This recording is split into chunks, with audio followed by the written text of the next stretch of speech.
Good morning, ladies and gentlemen. Thank you for attending this first session this morning. My name is Matthew Reddy. I'm the Chief Executive of the International River Foundation. I'm sure for many of you, the International River Foundation, this might be your first experience with the organisation, but I know from looking in the audience, there's a few people here that are very familiar with the organisation, and thank you for your attendance also. The International River Foundation is based in Brisbane, Australia, and one of our programs is the International Riverprize. We have an Australian Riverprize, and about 3 years ago, International River Foundation, ICPER, European Centre for River Restoration, and a number of other organisations, we met in London to discuss what we might do to support the cause of river restoration and integrated river basin management in Europe.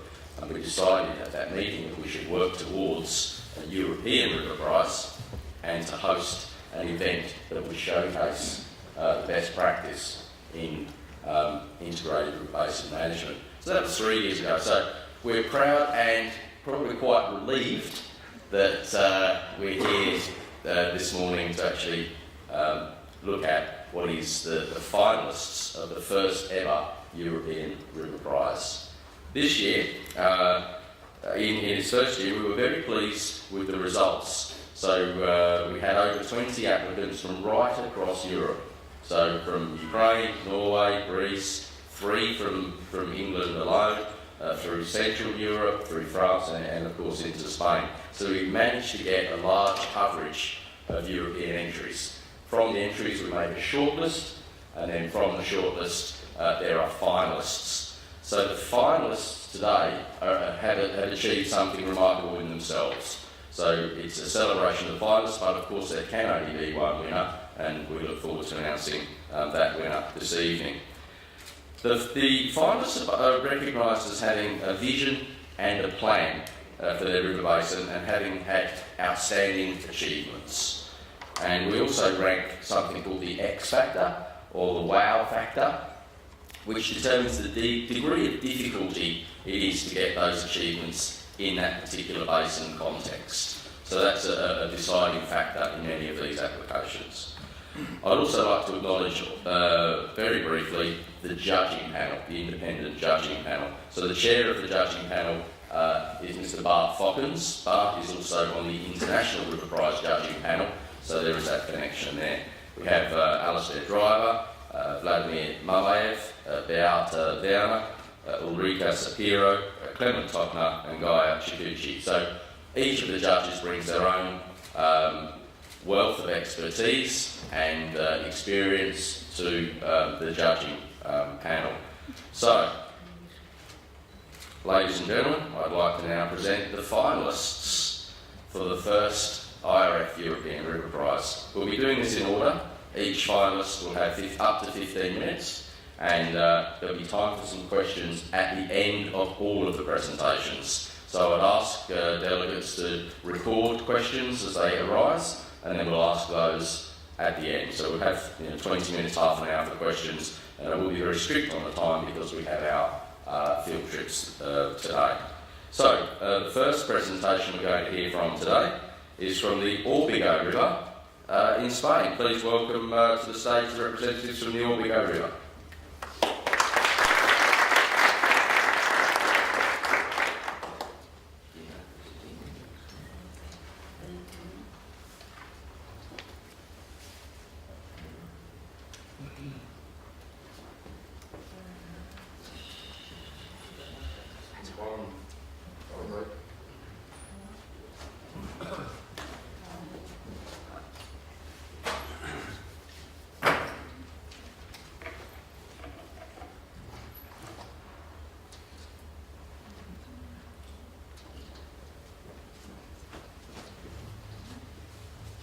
Well, good morning, everybody.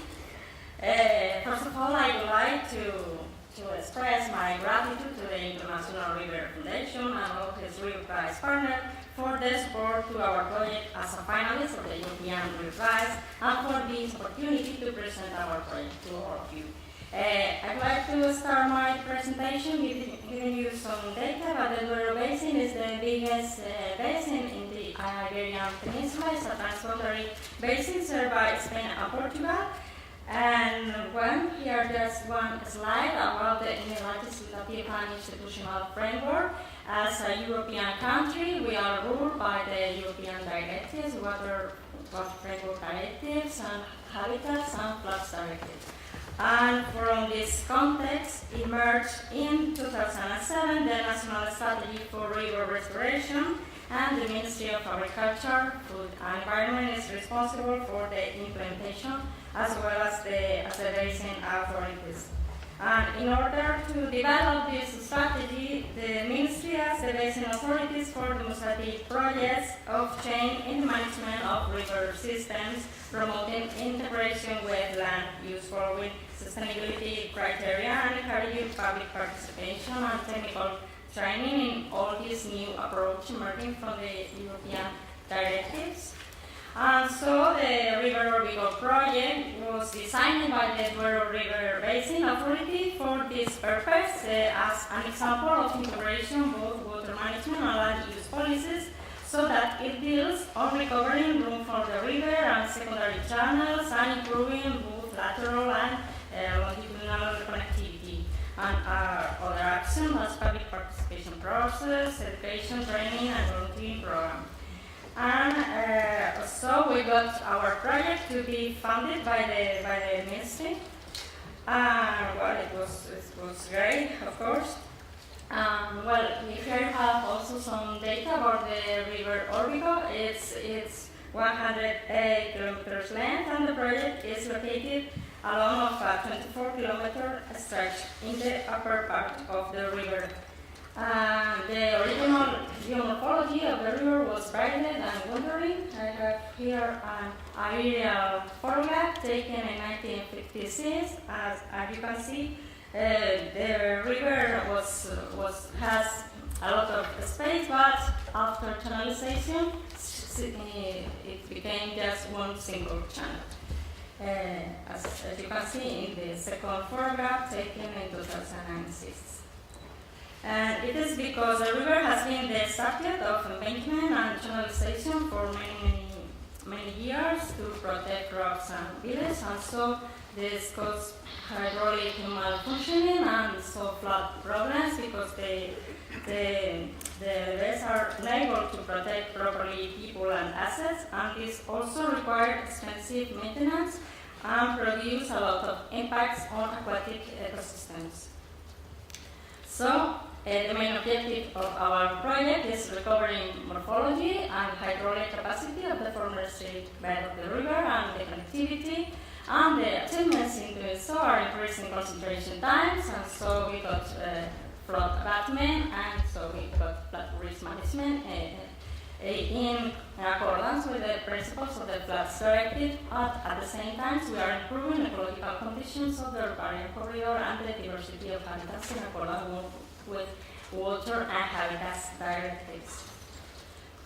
Here are the works we did to improve lateral connectivity and dynamics by recovering the natural floodplains. Here you can see in the photographs how high were the levees.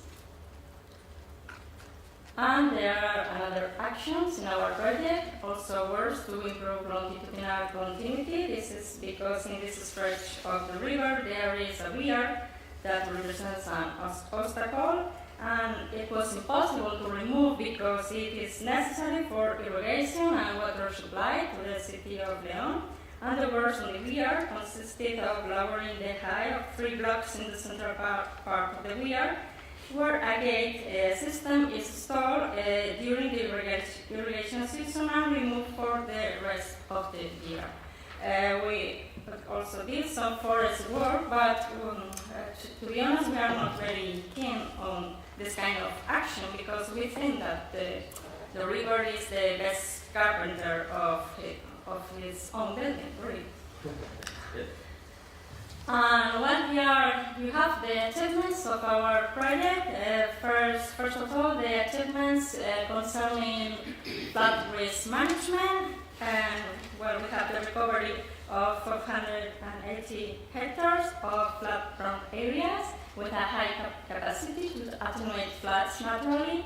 And we also got a great infiltration rate and rate of return of the alluvial natural floodplain. And as you can see, poplar plantations are the most common use in flood areas, and this use is perfectly compatible with occasional floods, and it's even positive in terms of soil fertilization, as you can see in the pictures.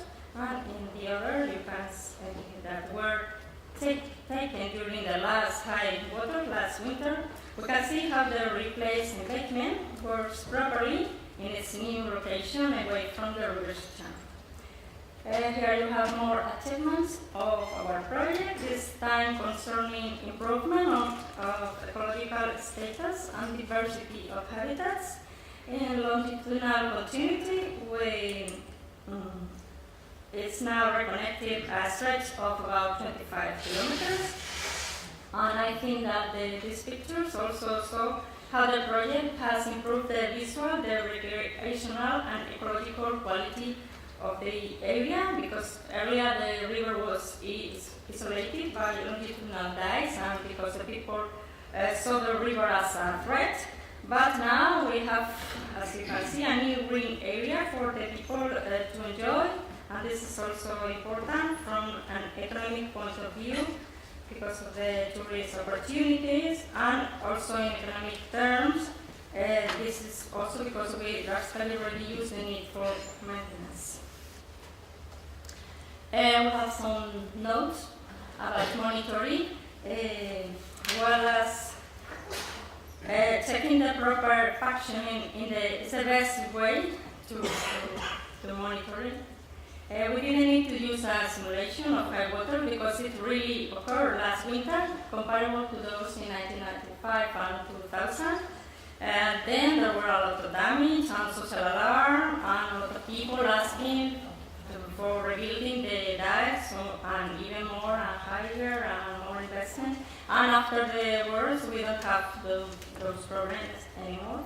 And we also are very interested in the morphological changes, especially having a good set of indicators to measure these changes, because just with physical, chemical, and biologicals, we thought that are not enough to make an accurate assessment of the state of the water body. So in this case, we gave priority to the use of data from hydromorphological indicators designed specifically within the river-based management plan to provide a better assessment of the ecological situation. I have no time to give a more explanation, but from the point of view of these indicators, we got a better status for the water body.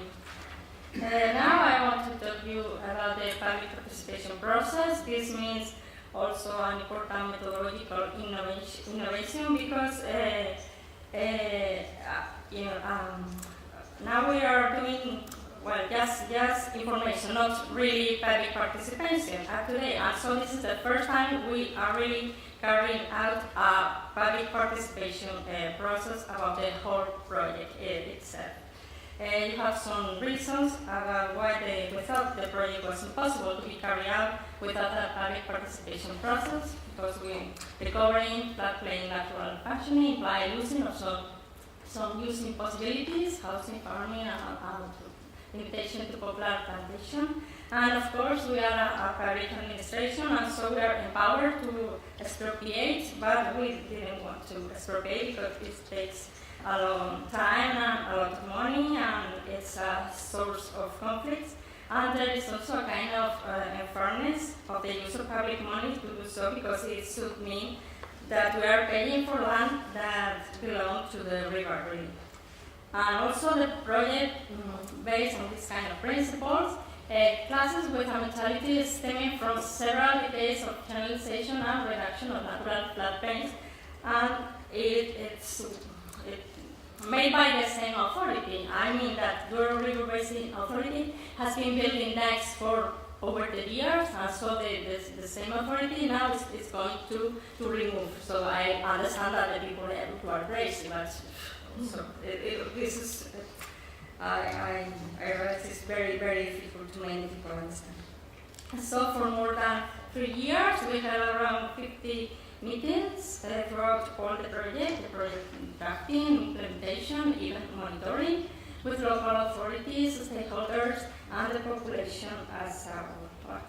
We're here to have some pictures about the public participation process. We didn't want meetings in a big theater. We wanted to get in touch with the people. As you can see, we are showing the photographs of the lost space for the river.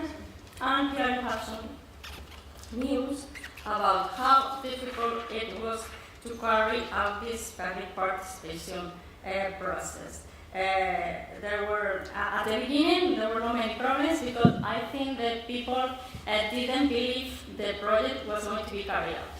They were skeptical because the project was so different, but this is a revolution. But the day that the machines arrived, well, it was true. Can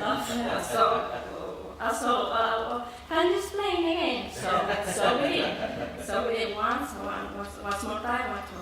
And here we have some media news about how difficult this was, and there were people reluctant, even people openly against the project. This man very angry.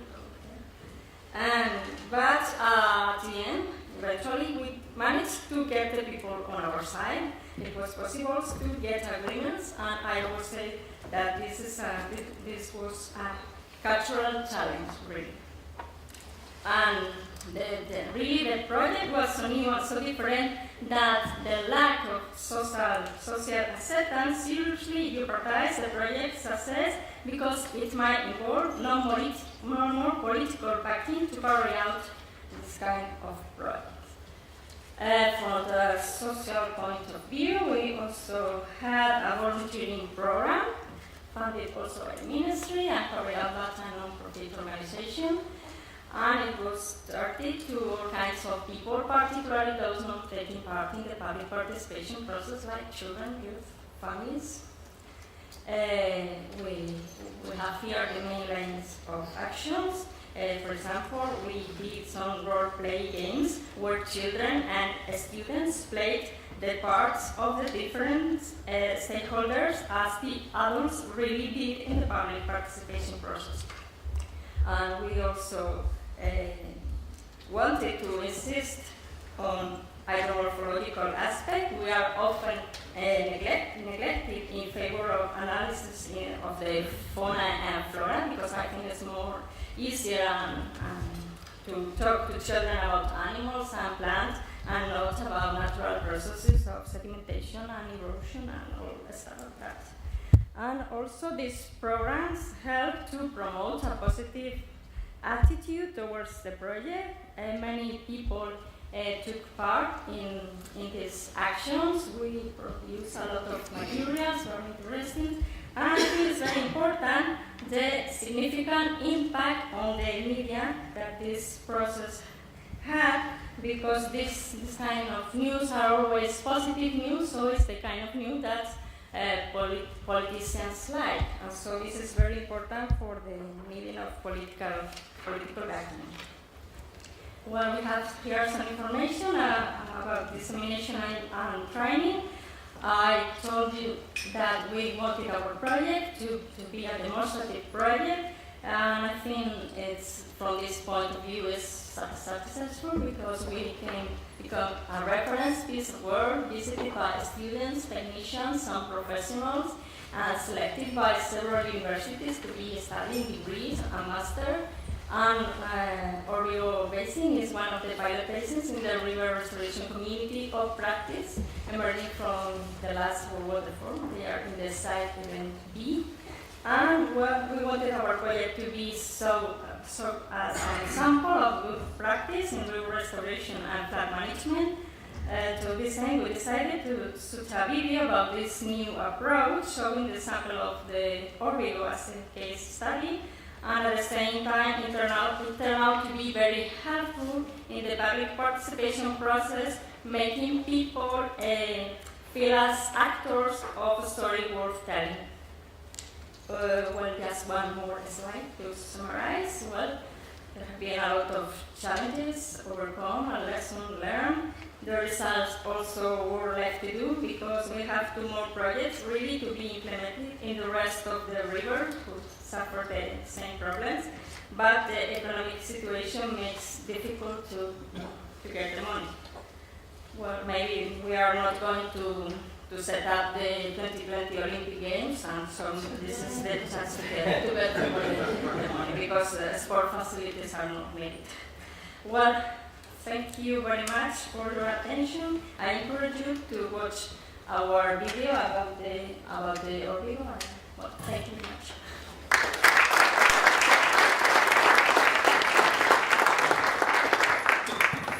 So thank you, Rosa. That was a fascinating presentation, and I particularly like that quote that the river is its own best carpenter of its own building, and I think I'll remember that one and use that quote. Also present at the conference from the Orbigo team, we have in the room Celia as well. If you could stand up, Celia, so people know who you are. And you also saw in some of those slides when they were talking to the gentleman with the caps there, Jose Ignacio Santillan, he's here, Alberto Cabrera. No, because they are in the community of practice. Upstairs. Yeah, when I meant to say they're here at the conference, and you can see them tonight at the gala dinner and the presentation. And we'll also see the video presentations. Each one of the finalists has produced a video presentation, so you'll also be able to get a recap of these this evening. Okay, moving on. We have now the Mura-Drava-Danube River Basin presentation. I'm not sure who's presenting it. Is it Andreas? Andreas? Andreas is in the evening. Pardon me, if you wouldn't mind introducing yourself, and then we'll start the presentation. Thank you very much.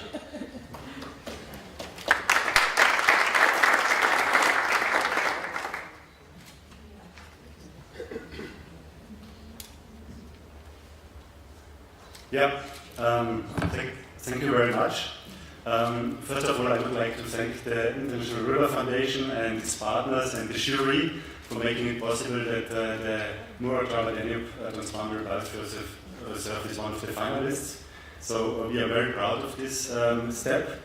And personally, I would like to introduce myself very briefly. I'm Arno Mohl.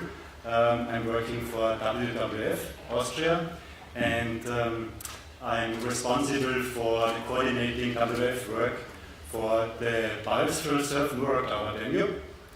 And I truly can say that the Transboundary Biosphere Reserve, the initiative is really a success story, but it would be wrong if I would say it's a success story of WWF only, but it is a success story of a lot of partners who have helped to make it, to gradually turn this dream of a transboundary protected area into reality. And I have the honor to present this initiative on behalf of our partners. Part of our partners are already present today.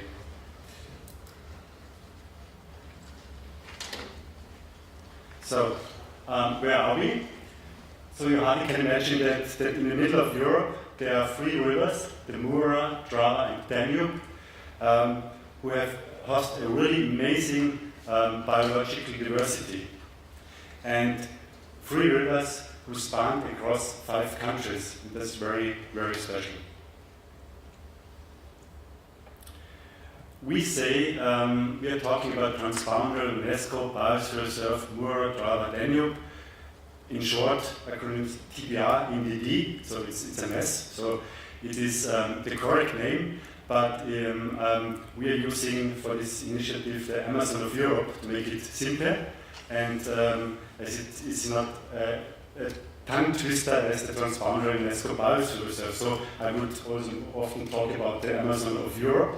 And you imagine that when you see the real Amazon and compare it with the Mura-Drava-Danube, if you will be there, you might feel to be in the Amazon. So it looks like to be in the Amazon, not only because of the visibility of this area, but also it's very highly productive, and it has an amazing biological diversity, as I already mentioned. What are the outstanding natural values? As I explained, there are 3 rivers connecting 5 countries along 700 kilometers of free-flowing river stretches, and we have here 130,000 hectares of really unique floodplain areas along these rivers. And we have 5 countries: it's Austria, Slovenia, Hungary, Croatia, and Serbia. And these rivers mark the borders between the countries along most of its stretches. It has amazing landscapes, so it has the largest and best preserved floodplains along the entire Danube, and very pristine floodplain forests, willow forests. It has really pristine river stretches, and which shape the landscape. It has very important endangered species, like the little tern, the small tern breeding on gravel banks, and the Drava River is one of the last natural areas for this bird in Europe. But there are also larger birds like the white-tailed eagle, and this is also an outstanding value that this area hosts the highest density of this bird in overall Europe, with about 150 breeding pairs.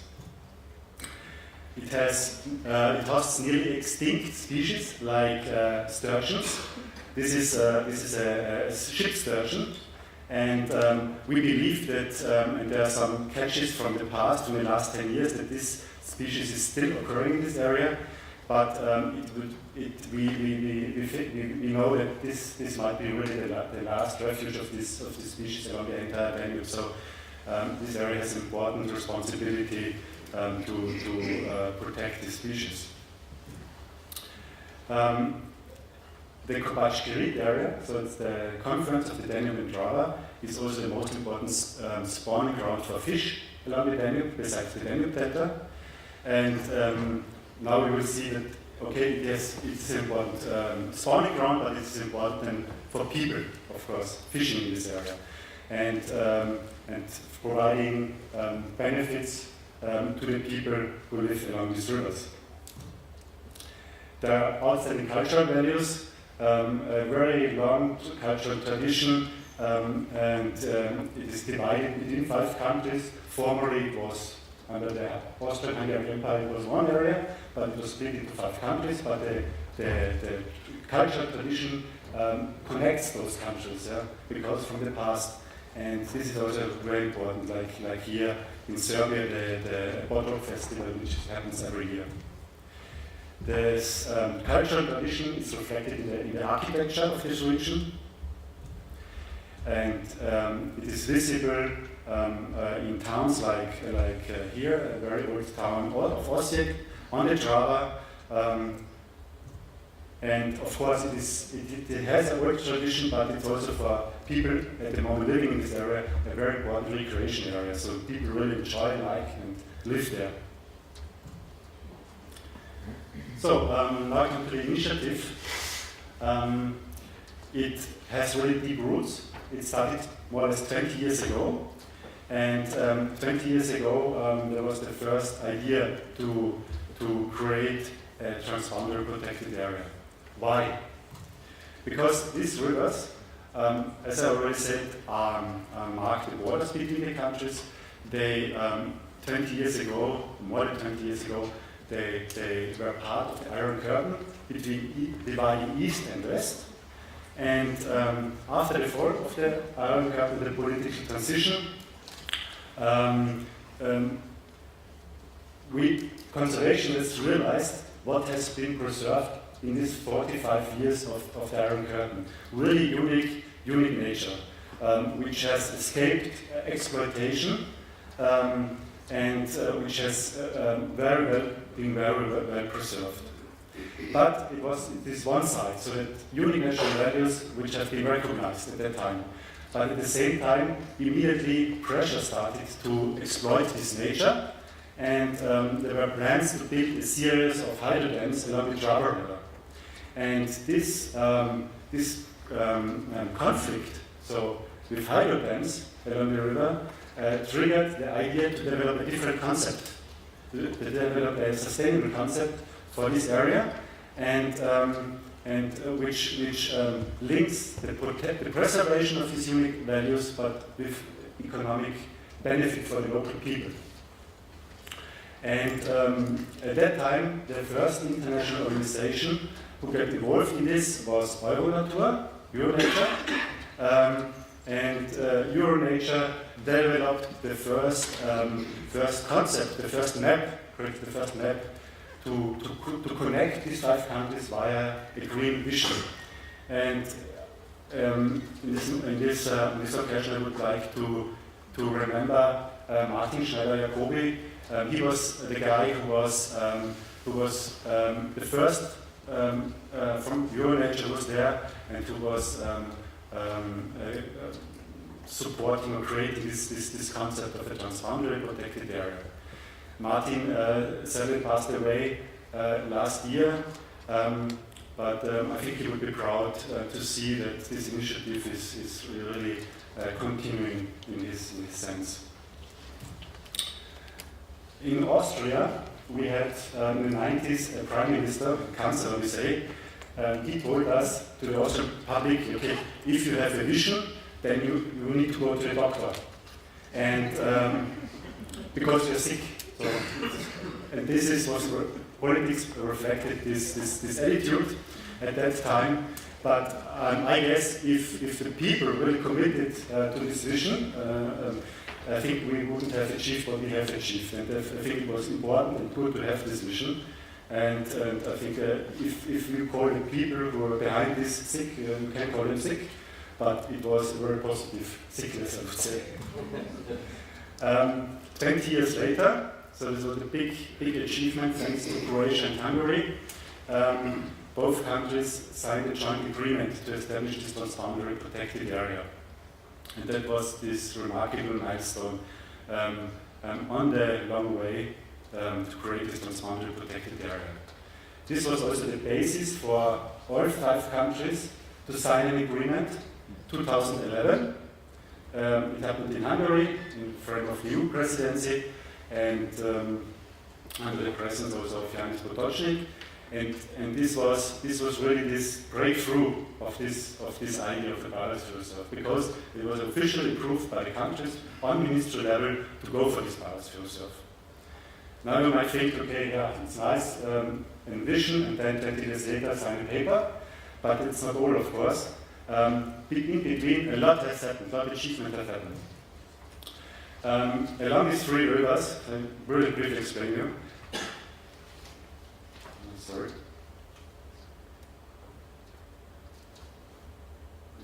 Go back. Okay, sorry. What's the technical problem? Yeah. So Austria, Slovenia, Croatia, Hungary, and Serbia, within these 20 years, created about 12 single protected areas.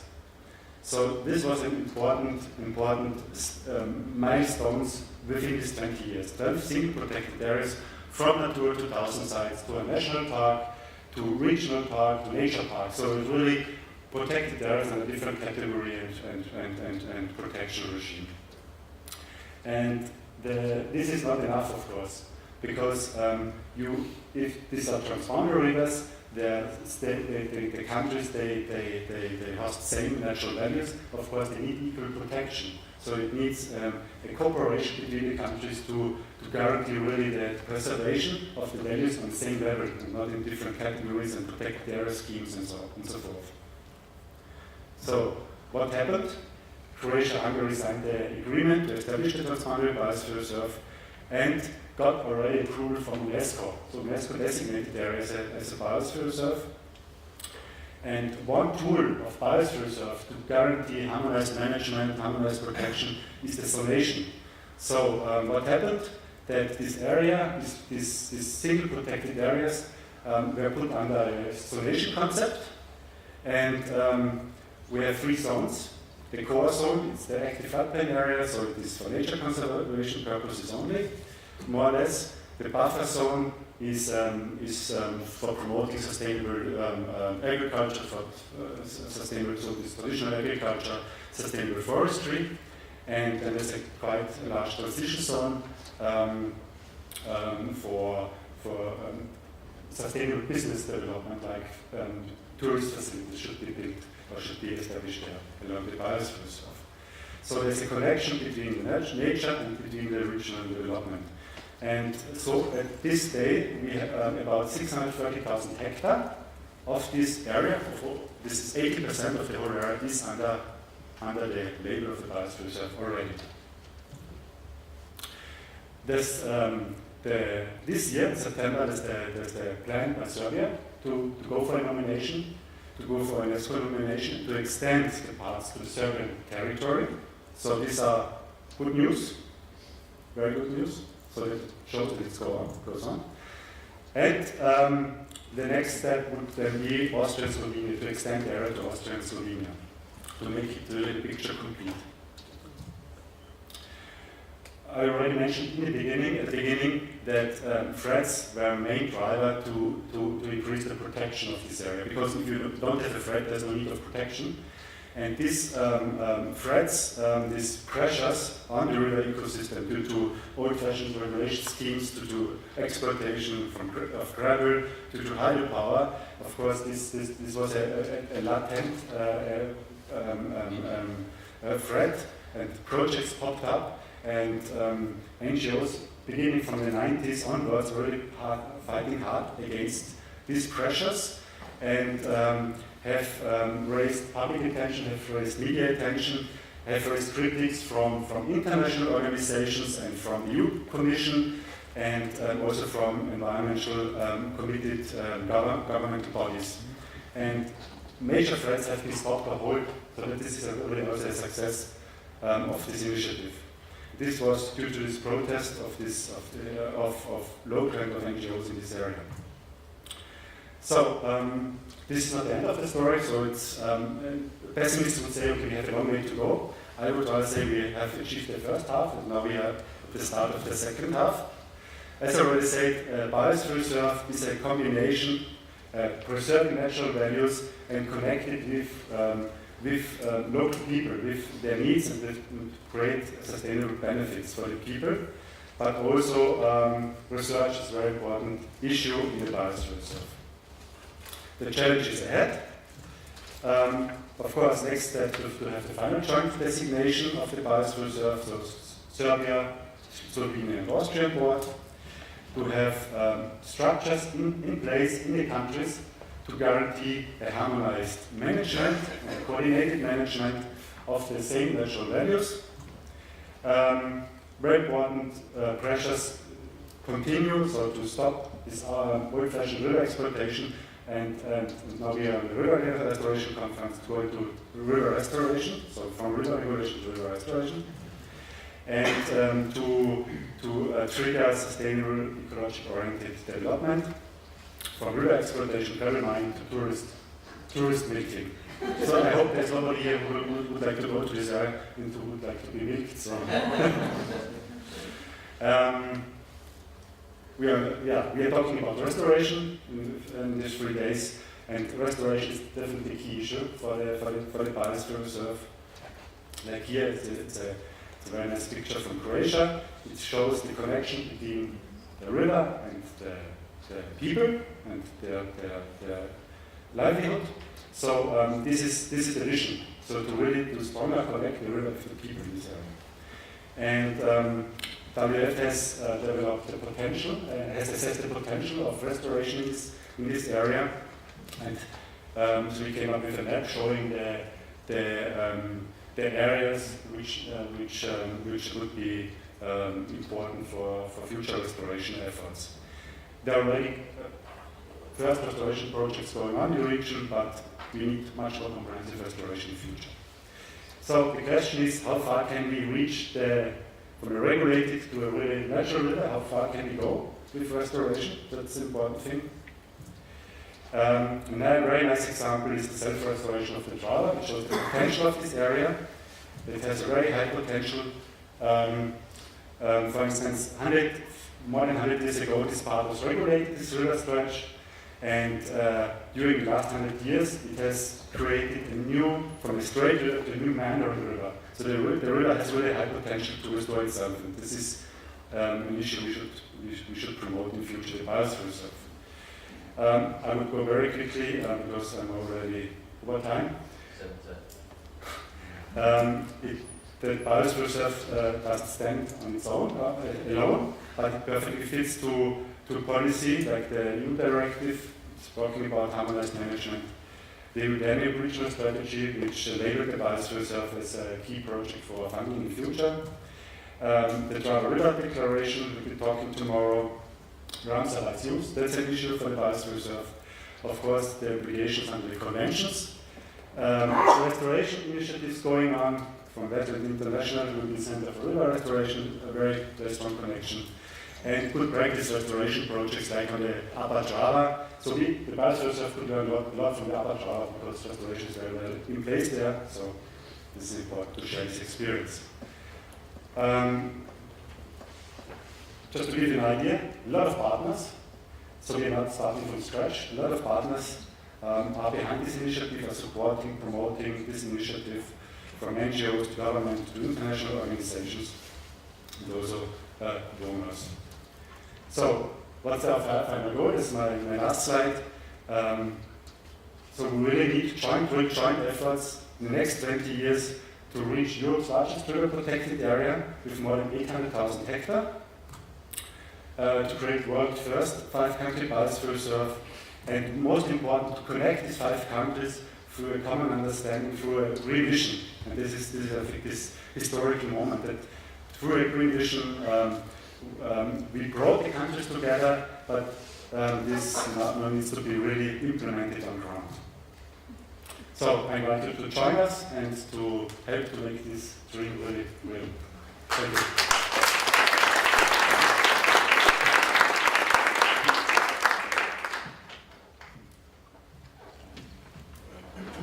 Terrific, thanks for that presentation. And also you mentioned there the Upper Drava, which of course will be a presentation from our finalists this morning and of course this evening. And I was actually in Rio, and I met a delegation in Rio, and they said that they were from the Upper Drava, Mura and Danube of Brazil, so that was quite interesting. Okay, please, thanks for the laugh on that one. So now I'd like to welcome to the stage the River Rhine. We have the Rhine delegation here up, who's giving the presentation. So I'd like to welcome to the stage, please, Mr. Ben van der Bettering, the General Secretary of the International Rhine Commission. I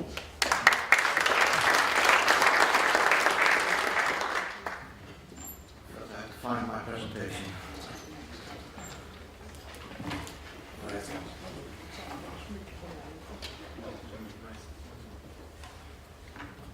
Well, let me start by expressing the honour we feel to be able to present our case of the Rhine Commission for the occasion of the first European Riverprize.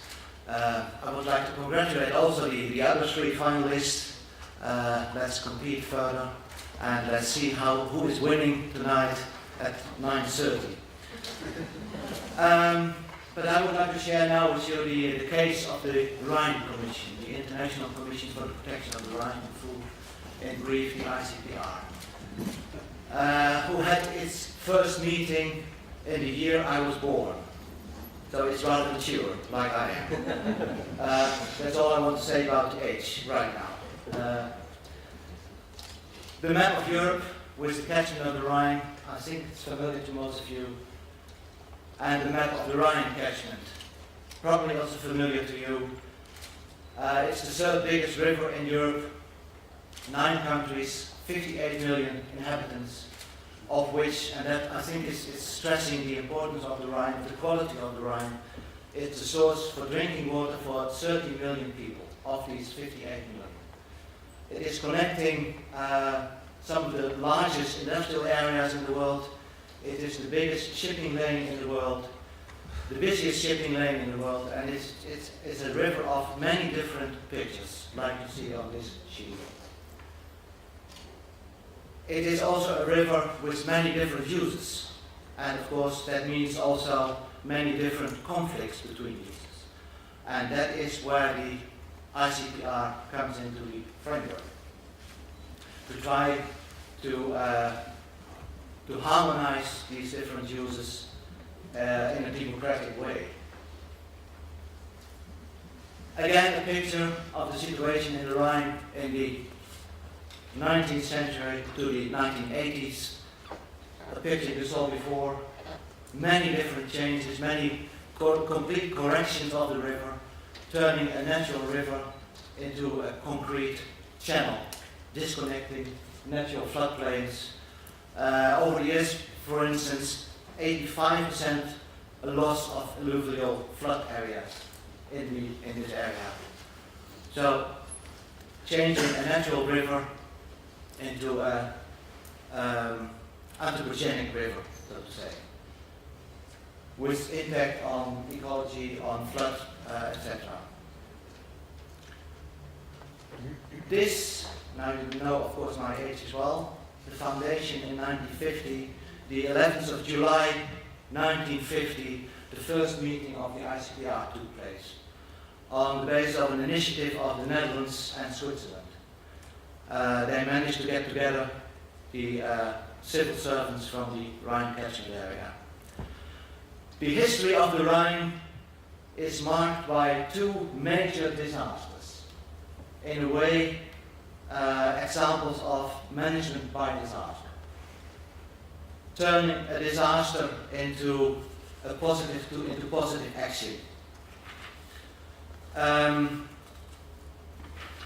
The 1993-1995 flooding with major economic losses resulted in the addition of in the Rhine work program of the flood element.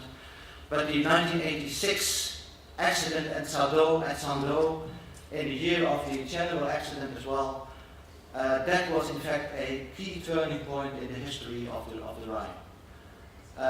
Turning from micromanagement into long-lasting goal-setting. The goal of the salmon to come back in the Rhine was set at that moment. Yesterday I was in a discussion on cost-benefit analysis. I can assure you that in setting this goal for the salmon, cost-benefit did not play any role at all. The initiative to set the salmon as a goal for the Rhine Commission was taken by the Dutch minister. She was even advised not to do so because of the fact that that would be impossible to reach that goal. Nevertheless, as I will tell you later on, we are on the way to reach the goal. The story is that some weeks after the Sandoz accident, there was a ministerial meeting in Basel. The Sandoz accident, by the way, resulted in there was a fire at a chemical warehouse, resulting in 400 kilometers of completely dead river. Some 30 tons of pesticides flowed into the Rhine. A complete dead river for a stretch of 400 kilometers. So a major ecological disaster. In the weeks thereafter, a ministerial meeting took place in Basel. On the way back, the Dutch delegation in the plane back from Basel to Rotterdam airport, they were eating a toast with salmon. And that is where the idea to get the salmon as a motto for reconstruction of the Rhine was developed. So no cost-benefit analysis, just the political courage of the Dutch minister to take that as the motto of the Rhine program.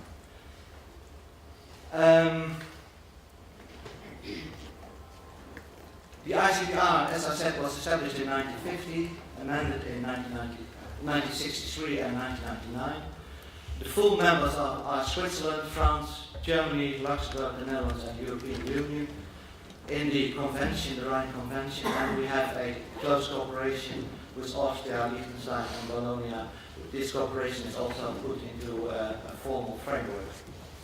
And we have, in terms of observers, lots of intergovernmental organizations and non-governmental organizations taking part in all discussions at all levels.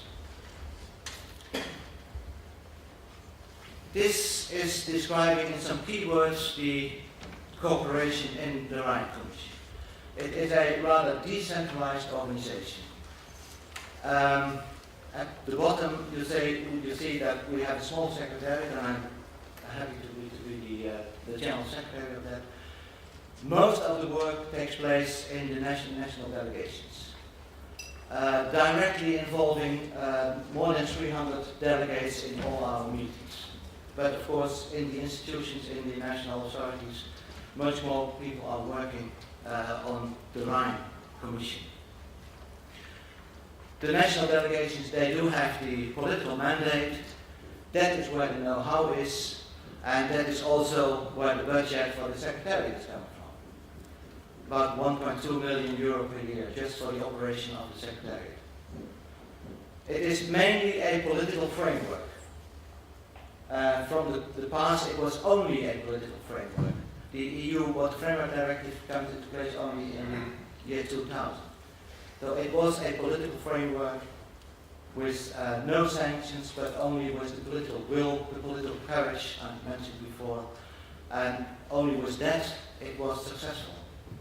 Now, of course, we also have the legal backing of the Water Framework Directive and the Floods Directive, and for Switzerland, the national legislation, because Switzerland is not a member of the EU. All agreements of the Commission are reached by consensus. In other words, we discuss till we agree, and that can take long sometimes. So you need a lot of patience sometimes. And measures are not binding to countries, they are set as recommendations. There is no obligation to implement, but there is an obligation to report on implementation. And as I said, we have a small secretariat, total staff is 13. We are working in the official languages are 3, German, Dutch, and French. And for the outside world, so to say, we also have English as language. So all the discussions, all our meetings take place in 3 languages with simultaneous interpretation, all the documents in 3 languages, etc. This is the organization in an organigram. You see discussion on 3 different levels. We have experts working in 3 thematic working groups. We have a strategic level at the level of heads of delegation. And then, of course, we have the plenary assembly once a year at the level of heads of delegation again. On top of that, once every 5-6 years, the political level comes into the frame. Like in October this year, we have our next ministerial meeting. Some results, and I could show you lots of more results, but this is just some examples of the results we has been achieved in the context of the Rhine Commission. Turning the Rhine from an open sewer, which it was in the 50s and 60s, into a living river. The picture on the left, oxygen, the oxygen level on the top graph, together with the number of species in the Rhine. And you see, of course, there is a lot of parallel. Pictures you saw before, a decrease of ammonium as an indicator of the cleanup of the river, but also a picture on the improvement of the river continuity between the start of the program in the year 2000 and 2012 right now. But there is still a lot to do. These maps The left one shows the natural situation for the spawning areas of the salmon.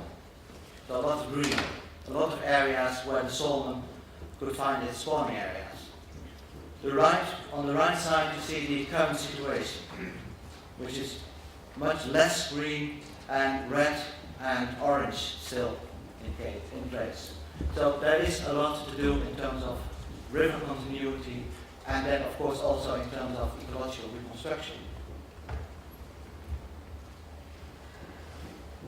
New topics that we are discussing right now since some years is the topic of micropollutants, pharmaceuticals, found back sometimes in drinking water, found back in contamination of fish, and of course also the effect of climate change and the mitigation of these effects. These are the newer topics that are being discussed in the last years. We do also a lot of public relation work. This is just a picture of the opening site of our website. You see the 4 languages, and I must say that it's quite a lot of work to keep this website parallel for about 99% in the 4 different languages. That is a hell of a job to reach that. We have publications on paper, like this leaflet, in 4 languages, like brochures, also in the 4 languages, but now only 2 examples. Most of our publications are published electronically on our website and are available on our website. And this is just an example of the list of publications in English. I think we are now at number 203. 206, but this is not the last site. We also organized a series of events, and I hope you allow me to do some promotion for the upcoming event, a symposium on monitoring enlarged rivers in Basel, back to back with the ministerial meeting I mentioned before. Registration is still open, so you can find the registration form on our website, and if you have the opportunity, then please register and participate. Challenges. In the first phase, I mentioned that already before, the ICPR was founded in the 50s, 5 years after the Second World War, after the end of the World War. So the first phase, people had to build trust and mutual understanding, but mainly trust in each other, because that was lacking at that moment. And as well, the second point is the convincing society of the danger of an increasing water pollution, because at that moment, the 50s and 60s, the Rhine was really an open sewer. Then the turning point, I mentioned that before, the Sandow accident. From short-term, detailed technical discussions, quality standards, etc., to long-term, very ambitious goal setting, not knowing how to reach that goal, but just the political will, the political ambition to do so. Together with, that was also a turning point after the Sandow case, an integration of all relevant policy fields. For the future, we still have to do a lot in corrections of the impact of the missing environmental management. It's of course easy to say that this is a mismanagement, but they didn't know how to manage. So it is missing management and not mismanagement. And the second challenge for the future is the uncertainties regarding the impact of climate change. How to deal with these uncertainties. We learned also some lessons, and again, Sandow is a major case in this. The lesson is that even if there is a major disaster, and Sandow and also these floodings were major disasters, you always have to try to find a positive element in these disasters. So don't sit back and just cry, but turn this into positive energy. And that was done in the first phase of the ICPR. They started finding common denominators, the common element, and they didn't start identifying disagreements. Another element is that you always should try, and that happens in the ICPR, try to define your agreements bottom up. Of course, there should be a steering top down, but the agreement should be developed bottom up, because that does increase ownership and acceptance. As I said, Solomon is a major element in our menu, in our daily work. The pictures, two of the pictures are my colleagues dressed as Solomon at the start of an annual run, 5-kilometer run in Koblenz. And the last picture on the right side is expressing the Commission, a mature lady, but still very active. And if you would like to know more about this lady, this Commission, with the name ICPR, then I invite you to visit our website at www.iksr.org. Thank you.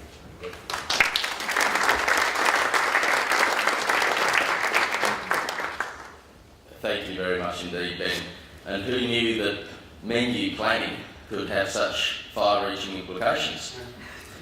And that brings me to tonight's menu for the gala dinner. We have an entree of giant sturgeon, followed by a steak of European bison and creme brulee with golden eagle eggs. So let's see what happens to that.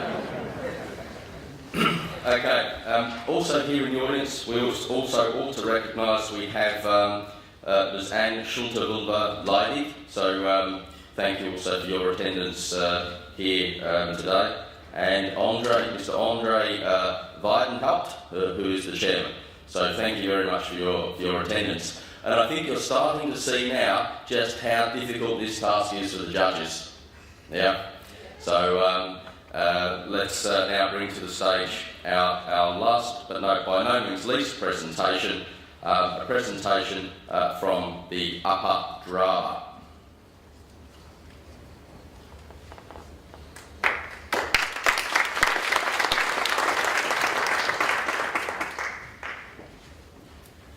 Thank you, Matthew, for the introduction. This one.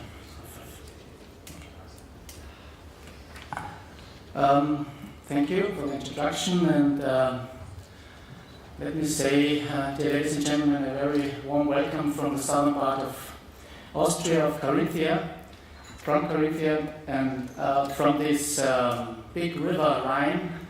I will now try to kidnap you to a smaller catchment area and to show you something about our project that we implemented in the last years in the framework and the scope of the LIFE program. We had revitalization and restoration works on the Upper Drava River since the end of the 1990s in cooperation with the Commission, and started in 2006. We had there the second LIFE project, and this, what I will try to do in the next minutes is to get you an imagination what we did. It's not possible in this short time to show all our results, but I would also thank the International River Foundation for organizing this Riverprize and give us, as one of the finalists, the opportunity to present this. And should we win, we can tell you more tomorrow.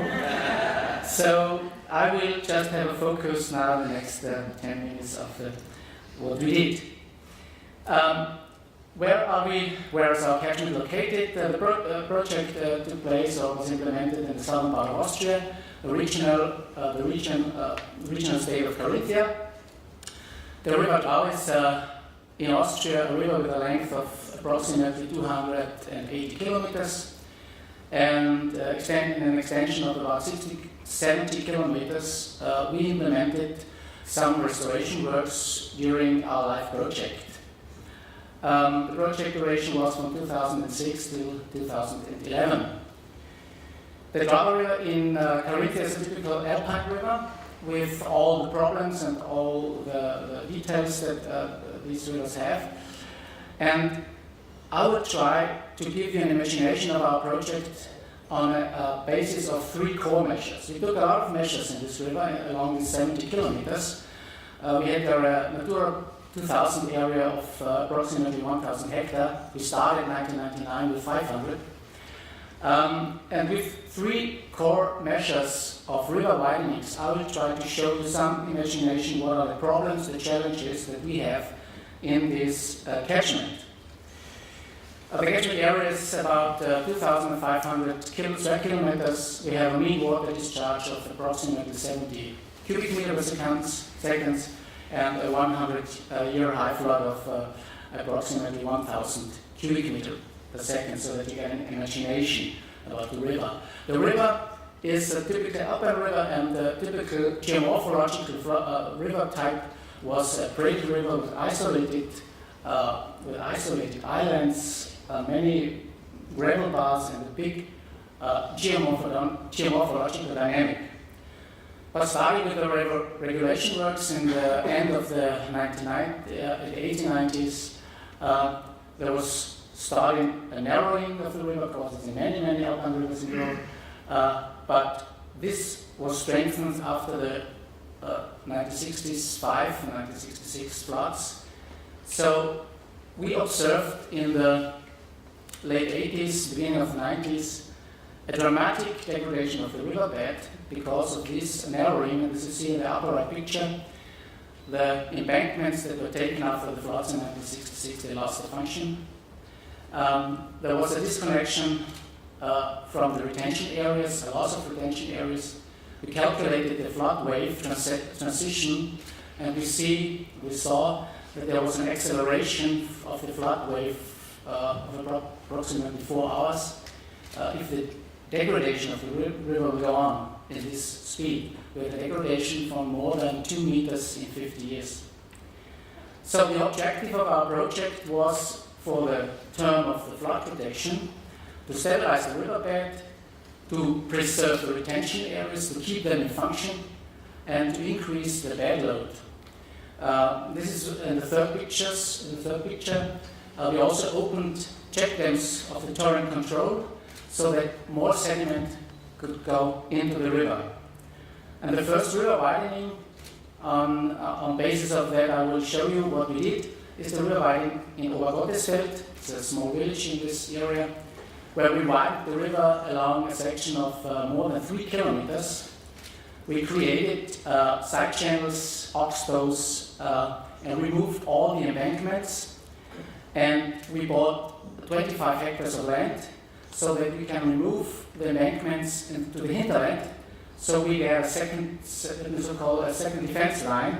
And between this line, the river could develop itself, and produce such structures as you see at the upper down right picture.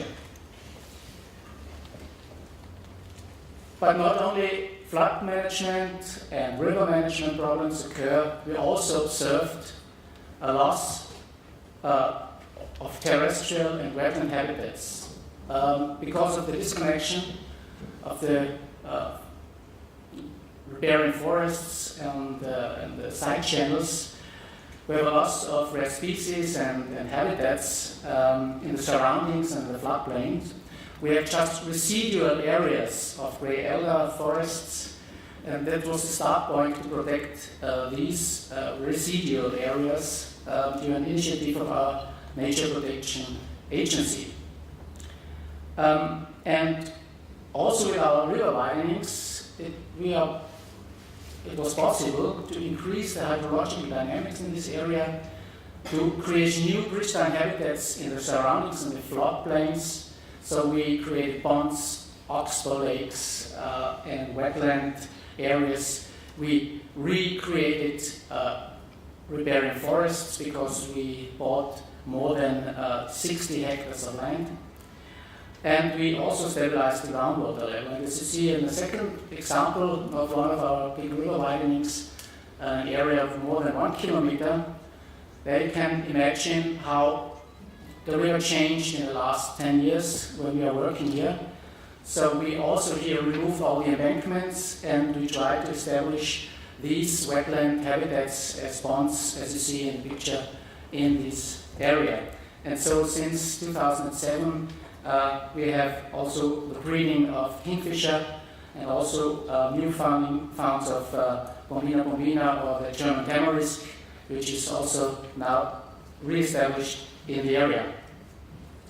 But not only in the floodplains and in the surroundings, just also in the river by itself, we have lots of riverine habitats because of this monotonous river stretch. We have a dramatic reduction of fish biomass and typical species, as the grayling, for example. It's a leading fish species there. And also, with these river widenings, we could increase the morphological dynamics in the region.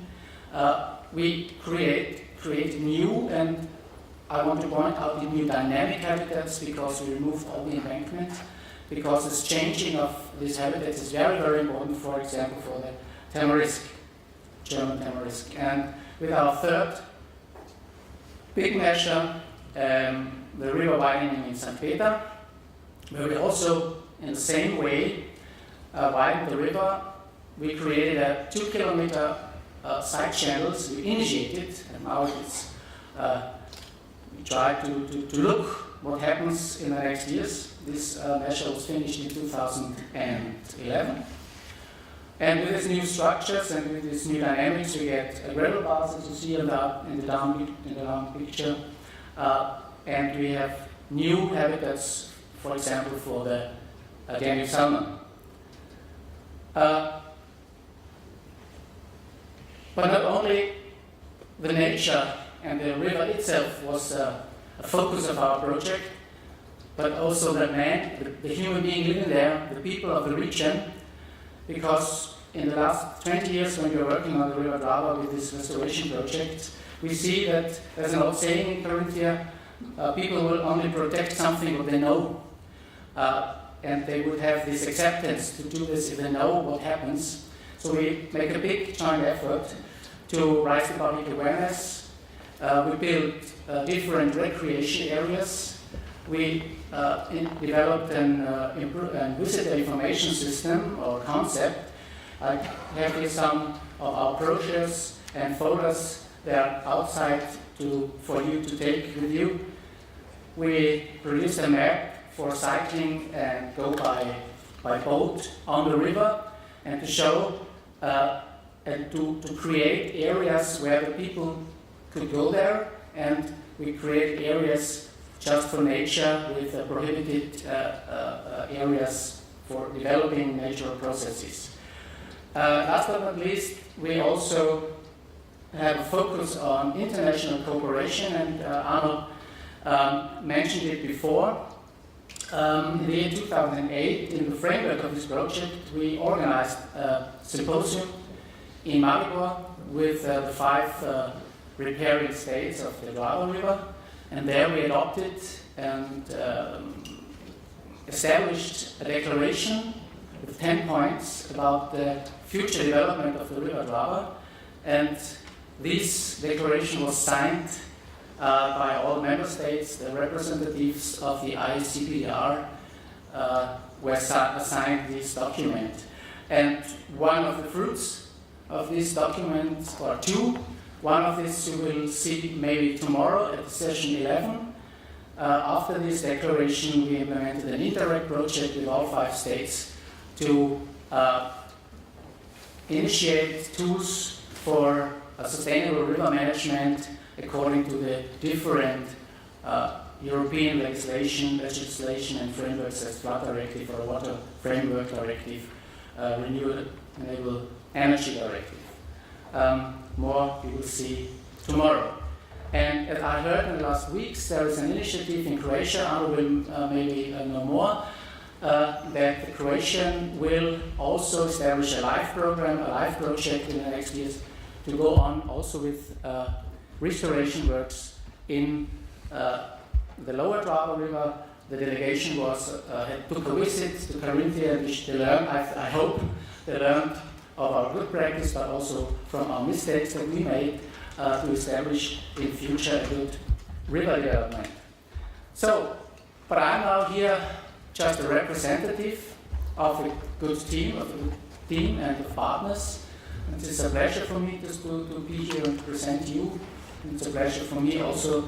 We are proud as a whole team that we are the finalists of the Riverprize.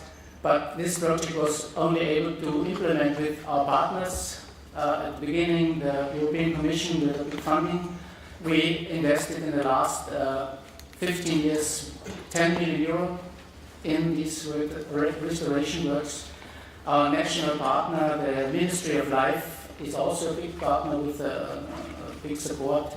The regional government from Carinthia, from where I come, I forgot to introduce myself. I'm responsible for flood protection and river management in Carinthia. And the Torrent River Agency was also a partner in the project. And in the last 10 years, we restored 11 kilometers of the upper Drau. We protected 60 hectares of riparian forests. We bought about 40 hectares of ground to get new riparian forests. We created 25 oxbow lakes and still water habitats, and 2 kilometers of tributary were also restored within this project. So I hope you get a little bit imagination of what we did in this project, and I hope we see some of you in the evening, and then we will see if the River Foundation will also see that this is a good project. But I wish all other colleagues of the Riverprize good luck for this evening, and thank you for your attention.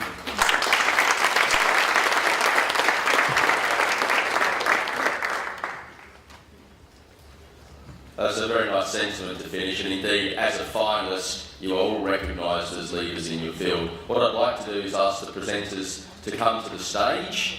We will then open the floor for some questions, and please, we probably need a microphone here as well.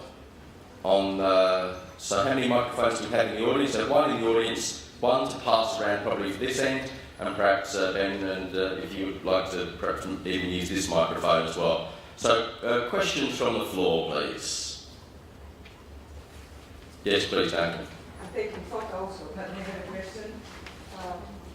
My name is Tama Nerova from Global Water Partnership. Congratulations for all the presentations, very impressive. It seems like a very good job of altruists and enthusiasts to do a restoration of the riverbeds. My question is maybe not so much to the Rhine Commission, because it's a body which has a very strong legal compass, but all others, it seems that you have to, in addition to change the mindset of water managers, you need to fight also with legal arrangements specifically in different countries.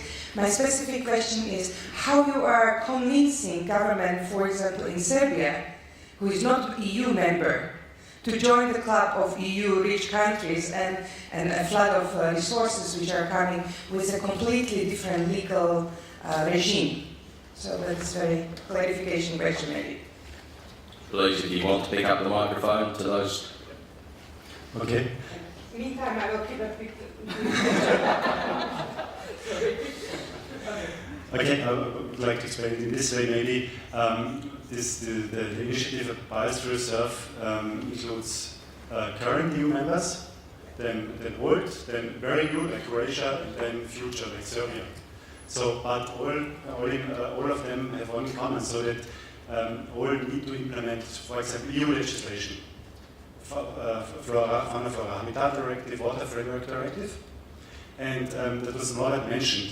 For example, one trigger is for the implementation, it's EU money is providing money for the implementation, like LIFE money, and this is, for example, for Croatia, we just experienced, I didn't mention in my presentation, but this Land LIFE project, that Croatian water management, nature conservation, they are very interested to, of course, to gain money for river management.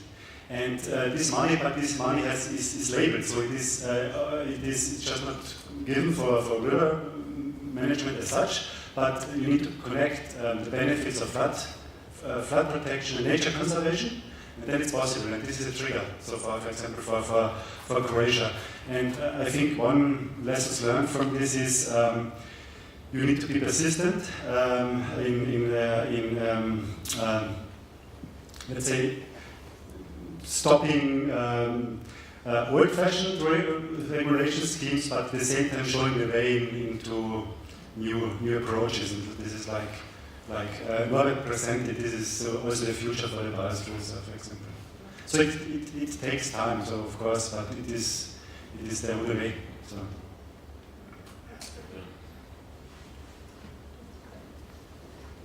From the Spanish point of view, our legal framework, I think, is quite strong, but the problem is the mentality of the people. And I think it's no point in having a very good legislation if there is no political backing to carry out this legal framework. So I think that is the most important thing.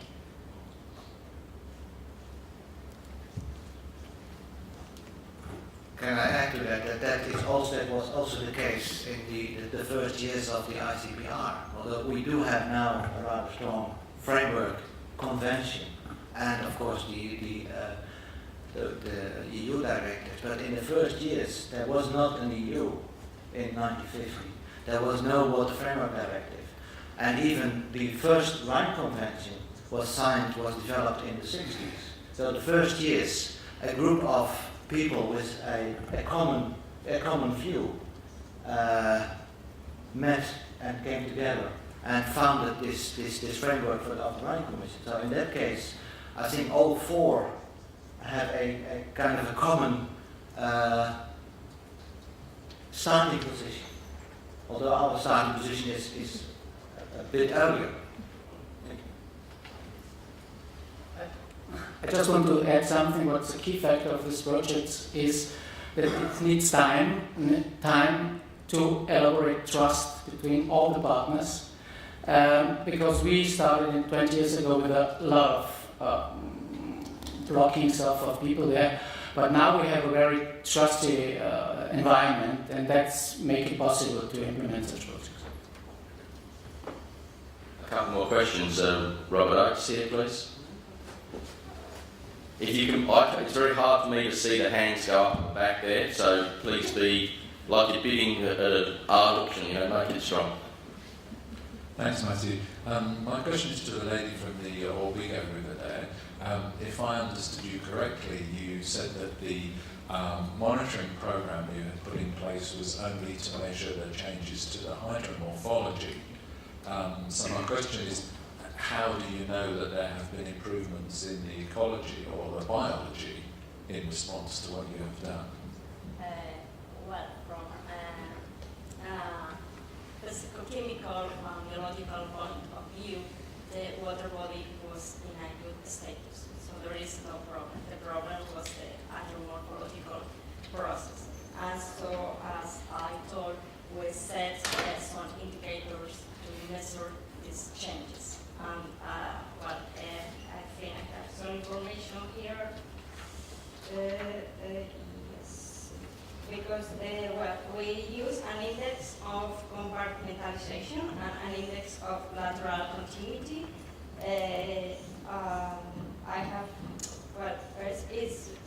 The results were very good for lateral continuity and good for longitudinal continuity. And it was not very good because, as I told you earlier, it was not possible to remove the wheel. For us, this is very important because I think that normally we only make the assessment of the water body from the biological and physical-chemical point of view. And we know that our river was not in a good status, because it was far from the natural regime of a river. I don't know if I am being able to put through the idea. last question. Is there a question? Okay, well, look, there'll be plenty of opportunity to meet and discuss and hear more about our finalists. There is one last piece of recognition that I'd like to make. Our International Programs Manager, Melanie Ryan, is here. Melanie coordinates all of the judging, undertakes all of the video presentations, everything associated with IRA programs. So Melanie, would you like to stand up, please? And everyone thank Melanie for her work.